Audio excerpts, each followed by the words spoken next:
Mike. Part 1 was pretty fun. We had some kind of interesting figurines from Mexico, right? That dinosaur-looking things. Yep. And now we got some burial stones. Right. You mentioned we're going to take a look at. Yep. Those 33,000 figurines. Yeah. From Acambaro, Mexico. That was a lot. That they say are all fakes, and there's nothing to them. And the reason there's nothing to them is because dinosaurs weren't around for 100 million years. That's why we know. Right. Instead of saying, wait a second, maybe we think incorrectly about this, which evolutionists rarely ever do, because it's really more about a religion to them than scientific fact. That's in the fact point we're trying to get to, is a different perspective on all this stuff. Exactly right. This is the evidence we're pointing to. The evidence is out there that goes right along with the biblical record. Yep. And so that's why we point all this stuff out. Okay, so the burial stones. Now in Nazca, Peru, this is where the Incas lived. Right. Back many years ago, thousands of years ago, and there was a guy named Bolivia Cabrera, and he discovered when he was out digging around that there were, in some of the graves of the ancient Inca graves, there were stones, big stones. Some of them were as small as this, and some of them were great big stones. Yeah.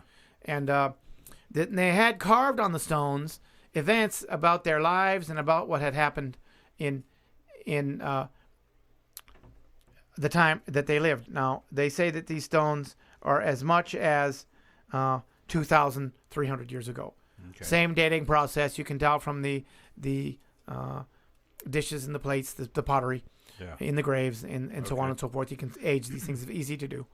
And so we know that they're around 2,000, 2,300 years ago. So really around the time of Christ, or even a little before the time of Christ.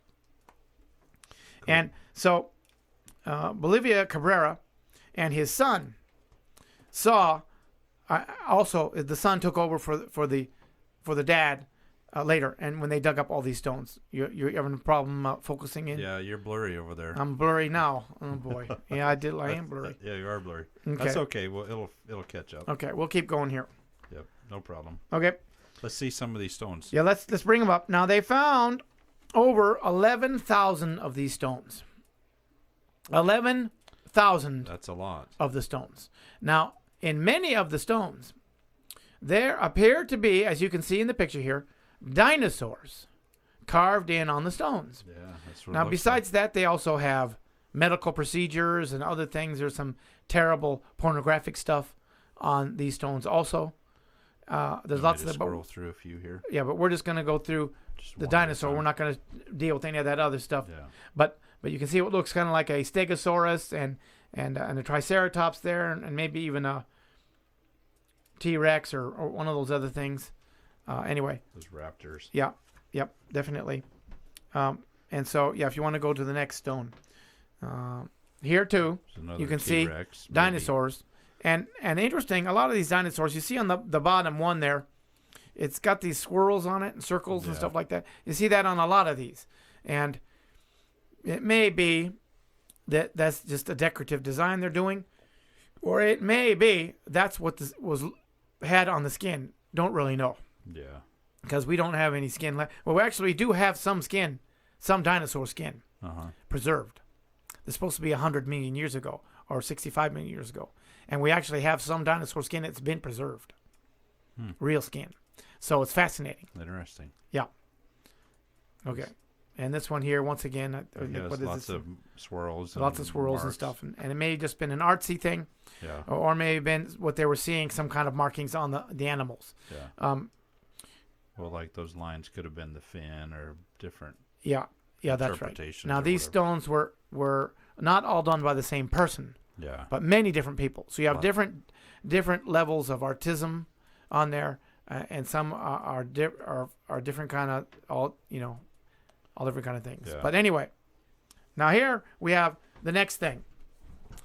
This is dinosaurs and man interacting together. And here you see a man riding on what looks to be a Triceratops. Yeah, it looks that way, huh? Just like we saw the figurine from Acambaro, Mexico, with the man riding on the Triceratops from 3,000 to 5,000 years ago in Mexico. Yeah. Now we have Peru, which is well south of there, with a man riding on it. So fascinating. There's another one. And here's another one. Yeah, that's right. That's what it looks like to me. Yeah, that's right. A man riding on it. He's got his weapon there with him. You can go ahead and go to the next stone when you get a chance there. And we can see more interactions. Now this, yeah, you say, that doesn't look good. It looks like this may well have been this fellow's end because this is in his burial chamber. Yeah. So it may be that he was done died. in by one of these dinosaurs.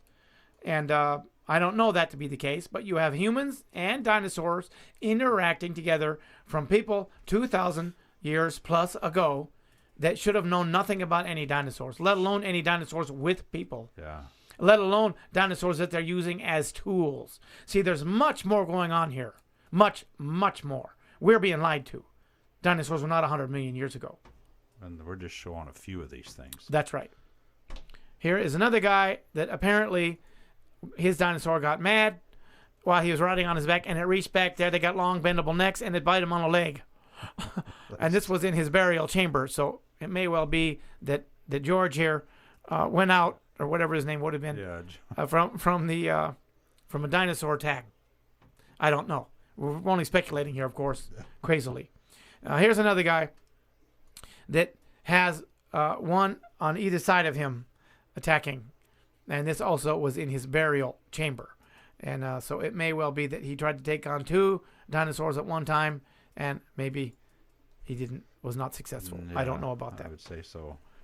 Yeah, definitely not. Now, besides these things, we're going to now look at some other evidences that we have around of dinosaurs, because there's lots and lots of stuff that people never hear about, this kind of stuff, because it gets buried. People don't care about it because they want to keep putting out there the evolutionary view. Well, and a lot of people just have accepted it until they learn something new. Yeah. I mean, that's why we're doing this. Right. Yeah, people don't know this is there. Yeah. And so you think, well, the evolutionary one must be real. Don't the dinosaurs prove that evolution is true? That's what people think. Yeah. That is incorrect entirely. That is not the truth. Okay. So the next slide we're going to do. Now, this is a petroglyph found in the Grand Canyon. In 1879, it shows it there. Of what looks to be a brontosaurus or other type of creature in the Indian drawings from long ago. Very interesting. That is. The next one is another petroglyph that was found in Utah, and this is of a pterodactyl, one of the big birds, 30-foot wingspan, and they had little claws on their wings, and you can even see the little claws on the middle of the wings on it. This is clearly a pterodactyl that was drawn on here thousands of years ago. This was not drawn by someone on a school field trip, right? These are well-known petroglyphs that are very, very old, and somebody has put, besides the buffaloes and all that, put one of these on the rock. Now, why did they do that? Yeah. Because they were seeing them. That's why. Yeah, that's a good point. You see the buffaloes and different things. That's right. Are familiar to us, but and we're also seeing these giant why birds. aren't we seeing these on the mainstream media? Yeah, you don't see this kind of stuff because they want you to think that dinosaurs were 100 million years ago. Yeah. They were not 100 million years ago, and so you don't show this evidence. Well, we got all these paintings and rock carvings of buffaloes, and oh yeah, there's a pterodactyl in there too. They would never show you that. Yeah, where does this fit in the chart? Because that doesn't fit in the chart. Yep. Interesting. Yeah. Now this next one is of a guy holding a burial cloth, an Inca burial cloth that they pulled out of one of the tombs where you had these stones buried, and you can see even on the cloth, dinosaur. Looks to be dinosaurs. That's right, dinosaurs on the cloth. Interesting. And this next one is a Buddhist temple, and on the Buddhist temple there is carved into one of the parts of the fence, you see what appears to be a stegosaurus, and the person standing here is Dr. Don Patton, and I hope that he doesn't mind that I use his picture, but we got his website up there and everything. This is a fine creationist, scientist, or what is he, a paleontologist, I think. I don't remember exactly, but a terrific fellow and a great guy, and he's got a lot of great stuff on the website there. Very cool. But anyway, a stegosaurus. Now, this is a temple that was built, when was it? 1087 is when this was built. in 1087, somebody thought it was a good idea to put a Stegosaurus on the building. Yeah, in the architecture. Yeah, in the architecture of the building. So these people, these monks from the year 1000, knew about dinosaurs. You just don't do that kind of stuff. No. According to modern science, no one had even so much as dug up a bone until 1674, I think it was. Yeah. And so here you have 1000. Not only is there a bone, but they got a whole correct, anatomically correct Stegosaurus in the Buddhist temple on the wall there. That's because somebody's been seeing this stuff. So, go ahead if you got a question. No, I'm good. Okay. I'm with you. All right. So, we're going to talk a little bit about dragons because this is going to play in here because every culture around the world has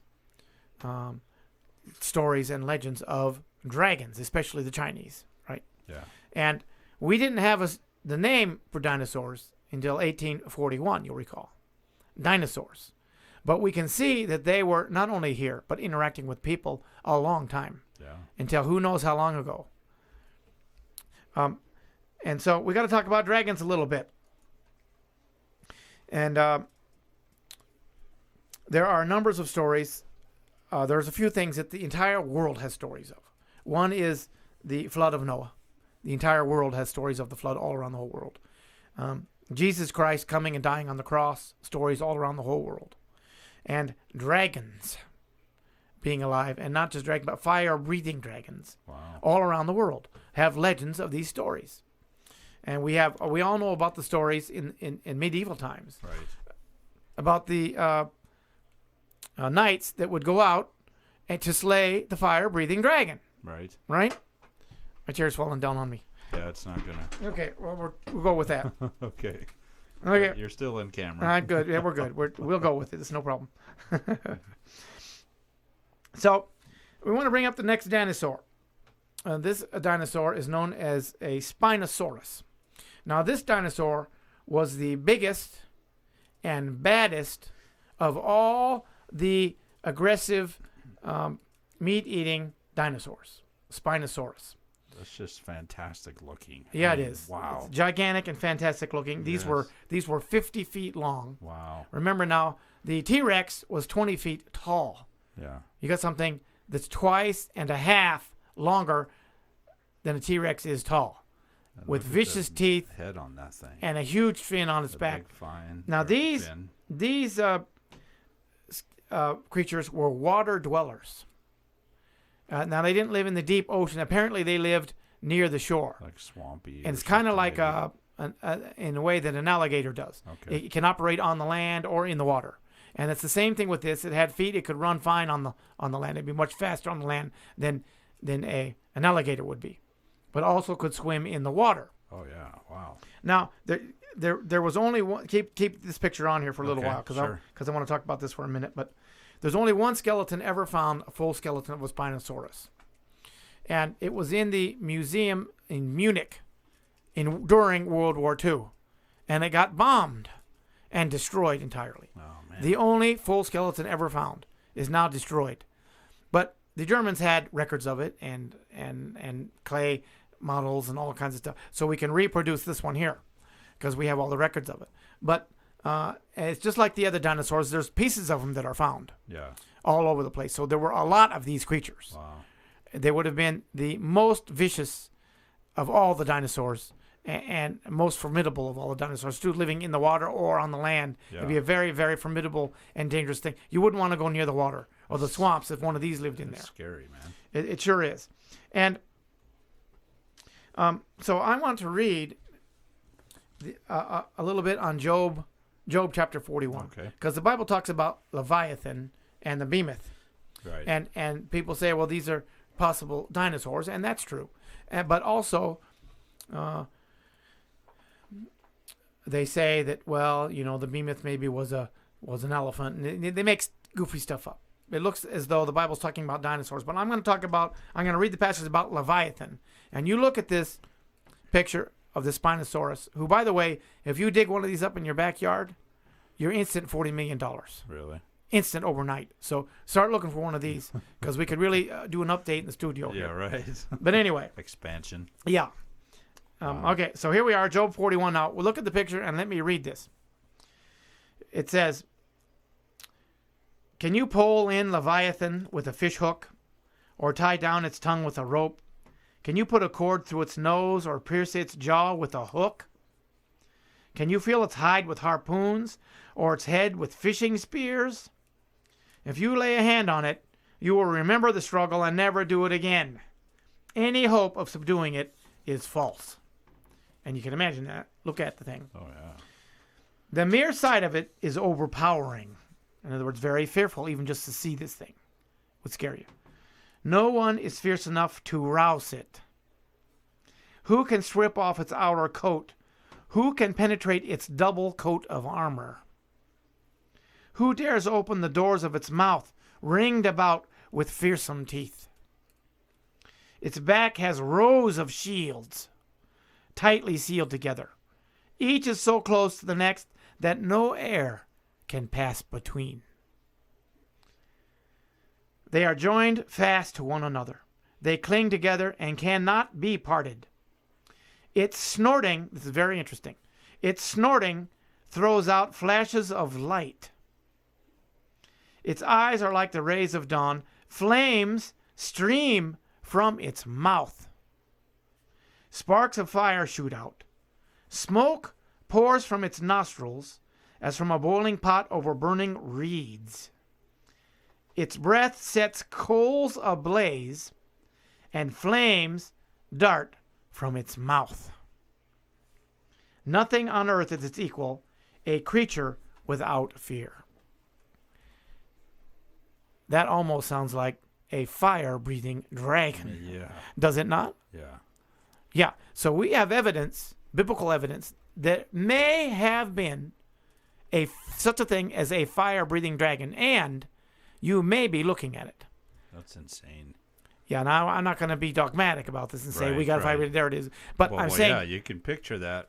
but what I'm saying you is know. we do have evidence, Yeah. biblical evidence and archaeological evidence of what may be a fire-breathing dragon that we call a dinosaur, but in those days they would have called them dragons.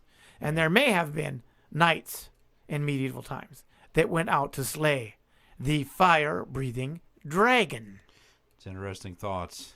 Yeah, it is. Wow. Very fascinating, huh? Yes, it is. Now, we got some dragon pictures. Okay. So bring this up, this first one. And you see a dragon. This is one of your typical dragons that you'll see. Very Spinosaurus looking, That is. actually. Yeah, and the next one. Here's one from the water. And He's in the water. yeah, and the third one is a good one too. I'm finding it. Okay, that's fine. We got a second here. This is a good one Yeah, because that this is is a very good one. Spinosaurus looking. Also, you see, Wow. these are artist impressions of dragons and so forth. Some of them are older and some of them are contemporary. But it's just so you can get the idea of a dinosaur that lives in the water and on the land. Yeah. And we got them. They're called Spinosauruses. But it may well be that they were dragons, and not only that, but possibly fire-breathing dragons. It's interesting. I think that's awesome. Yeah, it is. And not only Imagine. fire-breathing dragons, but that were alive with people. Yeah, I find that- that's terrifying. Yeah, and that was what the biblical passage said. Yeah, man. That it's terrifying. You don't mess Even with to this see it, no one would rouse it. Yep. And even you don't put any fish hooks in this thing. The Bible says You don't even want to see it. you don't spear it, and nobody would rouse it. Why not? Because it'll jump up out of the water and it'll kill you right in 2 seconds. Yeah. That's why you don't go anywhere near the thing. That's right. So, what's our time looking like on this one? We're 1920. Okay, this is a great, perfect spot to stop because in the next session, we're going to talk about dinosaur fossils and dinosaur footprints, and this is going to be really, really fascinating, and it's going to really add to the story. So you got to see this next part. Part 3. All right. Thanks, Mike.